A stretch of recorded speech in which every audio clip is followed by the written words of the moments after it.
बार बार कहा जाता हमें हुकूमत ऐसे मिली थी।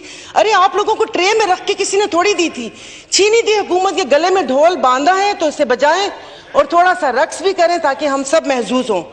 ये वाला रवैया नाकाबिले बर्दाश्त है और दोबारा ये बर्दाश्त नहीं होगा।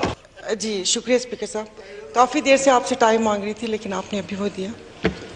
सबसे पहले तो प्लीज़ आप ये रूलिंग दे दें, कोई इस चेयर का ये मेंबरान एहतराम कर लें कि कम से कम ये लोगों को आना चाहिए इस खाली उस पे, और उसके बाद फिर आप लोगों की ख्वाहिश ये भी है कि कोई कोरम ना पॉइंट आउट करे, तो ऐसा तो नहीं चल सकता ना।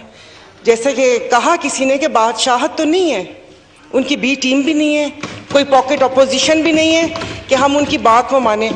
दूसरी 2-3 बातें प्लीज़ आप मुझे कहने दीजिएगा। जैसे अभी आपने कहा कि यहाँ पर अक्सर कहा जाता है कि कासिम सूरी ने गलत रूलिंग दी, चले वो तो जो हुआ सो हुआ, लेकिन अब आप लोग आइन और रूल्स के अलम बरदार